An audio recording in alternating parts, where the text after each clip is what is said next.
آج کی حدیث سنانے سے پہلے اللہ تبارک و تعالیٰ سے ایک دعا کرتے ہیں۔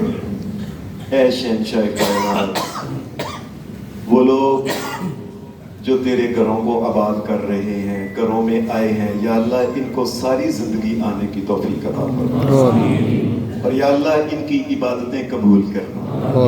اے یا اللہ وہ لوگ جو نہیں آ سکے کسی وجہ سے، دکانوں میں، گھروں میں، ادھر ادھر بیٹھے ہیں، اللہ ان کو توفیق دے، وہ بھی تیرے گھر کو آباد کر۔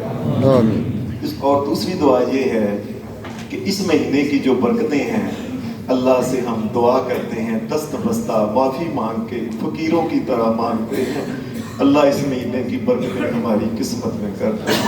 اے اللہ تیرے نبی نے اس مہینے میں جو جو خیر مانگی تھی، یا اللہ ہمیں نہیں پتا کیا کیا مانگا تھا، وہ ساری خیر ہماری قسمت میں کر دے۔ اے اللہ تیرے نبی نے جو کہا کہ جنت کے دروازے کھل جاتے ہیں، یا اللہ ہمارے لیے بھی جنت کے دروازے کھل دے۔ یا اللہ تیرے سونے نبی نے کہا کہ جنت کے دروازے اس مہینے بند ہو جاتے ہیں، اے اللہ ہمارے لیے بھی جہنم کے دروازے مستقل بند کر دے۔ اے اللہ تیرے نبی نے جو کہا کہ اس مہینے میں معافی ملنی چاہیے بندے کو، ایسے کام کرنے چاہیے، اللہ ہم سے بھی ایسے کام لے لے کہ ہم تیرے جناب میں جب حاضر ہو تو ہمیں معاف کر دے، ہماری دنیا اور آخرت بہتر بنانا، ہمارے ماں باپ کے اوپر رحم فرمانا، ان سے جو غلطیاں کوتاہیاں ہوں گی یا اللہ ان کو معاف کر دے۔ روئے زمین کے جس قدر اہل ایمان اور اہل توحید انسان دنیا سے چلے گئے، یا اللہ سب کو معاف کر دے، یا اللہ سب کی قبروں کو ٹھنڈا کر دے، ہماری دنیا اور آخرت بہتر بنا دے۔ آج کی حدیث نبی اکرم صلی اللہ علیہ وسلم نے ماہ رمضان کے بارے میں جو کچھ احکامات بیان فرمایا، ان میں سے 2-3 بس، کیونکہ تھوڑا ٹائم ہوتا ہے بالکل۔ سب سے پہلی بات یہ ہے کہ روزے کی نیت جو ہے، نفلی روزے میں یہ ہوتا ہے، بات سن لیں، کہ اگر کوئی انسان صبح فجر کے وقت اٹھا ہے تو کھانے، اس نے روزے کی کوئی نیت نہیں کی، تو ایسے ہی اٹھا ہے، گھر آیا، اس نے دیکھا کھانے پینے کو کوئی چیز نہیں، تو نبی علیہ السلام بھی ایسے کرتے تھے کہ چلو کھانے پینے کو کوئی چیز نہیں، عائشہ چلو پھر میرا روزہ اسے۔ یعنی نفلی روزے میں یہ ہوتا ہے کہ انسان پہلے نیت کی ضرورت نہیں۔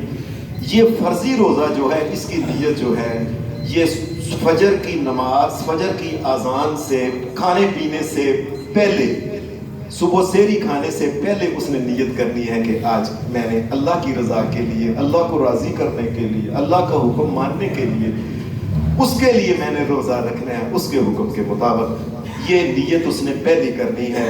اس قسم کے جو بھی الفاظ ہوں، شریعت میں نیت کے کوئی الفاظ نہیں۔ عام طور پہ لکھا ہوتا ہے باب صوم غد نویت من شہر رمضان، اللہ کی قسم یہ اپنے پاس سے بنائی ہوئی بنوٹی ایک دعا ہے، اللہ کے سونے نبی نے یہ نہیں بتایا۔ بس یہ انسان کو پتا ہے، یا اللہ جس طرح تیرا حکم ہے ویسے میں نے روزہ رکھنا ہے، گھر ختم ہو گئی۔ ایک دوسری یہ ہے کہ انسان اٹھا ہے سحری کے وقت، نبی علیہ السلام نے فرمایا سحری کے وقت کچھ نہ کچھ ضرور کھا لیا کرو، سحری کے کھانے میں برکت ہوتی ہے۔ کئی لوگ اس طرح کرتے ہیں کہ سحری نہیں کھاتے، یہ ٹھیک نہیں۔ نبی اکرم صلی اللہ علیہ وسلم نے فرمایا ہمارے اور اہل کتاب عیسائیوں اور یہودیوں کے روزے میں یہ فرق ہے، وہ کھاتے نہیں، ہم صبح سحری کے وقت کھاتے ہیں مسلمان جو، اس لیے سحری کھانی چاہیے۔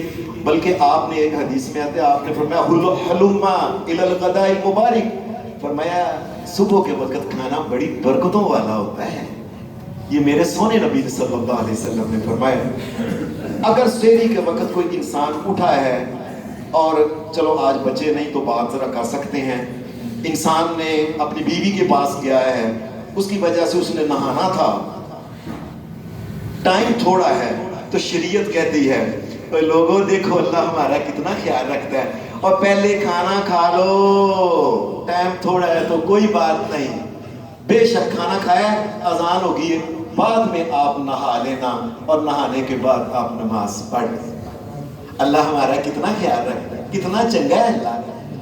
اللہ تبارک و تعالیٰ کا پھر ایک اور حکم ہے، نبی صلی اللہ علیہ وسلم نے فرمایا کوئی بندہ کھانا کھانے لگا ہے، ٹائم تھوڑا ہے، وَالْإِنَاءُ عَلَى يَدِهِ، اس نے وہ برتن پکڑا ہوا ہے اور کھا رہا ہے، اسی وقت اذان، اذا سمع احدکم النداء، ادھر سے آواز آ گئی اللہ اکبر، ادھر کھانا ہاتھ میں کھا رہا ہے، آپ نے فرمایا یہ اللہ کی طرف سے اجازت ہے کہ وہ جو ہاتھ کا کھانا ہے نا وہ کھا سکتا ہے. اس نے روٹی پکڑی ہوئی ہے، بے شک اس نے چپا کھائی ہے، تھوڑی کھائی ہے، ساری کھا کے جتنی اس کو ضرورت ہے وہ، لیکن مزید کھانا نہ منگوائے. ایسے ہوتا نا کئیوں کو عادت ہوتی ہے کھانا کھانے کے بعد چائے پینے کی، وہ اب کھانا کھا کے گئے اچھا ہم چائے بنا، ایسے نہیں کرنا یا فلاں نہیں، بلکہ یہ ہے آپ نے فرمایا کہ وہ ہاتھ میں جو کھانا ہے وہ کھا سکتا ہے. روزے کے دوران انسان مسواک کر سکتا ہے، بلکہ مسواک کرنی چاہیے، یہ سنت ہے محمد الرسول اللہ. روزے میں انسان سرما لگا سکتا ہے. روزے کے اندر صحابہ کہتے تھے کہ کئی لوگ نا روزہ رکھ کے نا وہ بڑے نا درویش میں روزہ رکھے ہوئے ہیں، بڑے ایسے بندے ہیں. ایسے نہیں کرنا چاہیے، یہ روزہ اللہ کے لیے ہے. اپنے آپ کو ظاہر نہیں کرنا چاہیے کہ ایسے نہ جیسے پتہ نہیں کیا ہے. سونے کپڑے پائے، وال بائے، تیل لگائے، حدیث میں آتا ہے وہ تیل لگائے، اپنے آپ کو پتہ کیوں، اور روزہ تو اللہ کے لیے رکھا ہے، اس سے قیامت کے دن خیر لینی ہے، اس کو دکھاؤ، لوگوں کو کیا دکھانا ہے. اور اگر کوئی انسان جو ہے روزے کے دوران اگر کسی انسان کو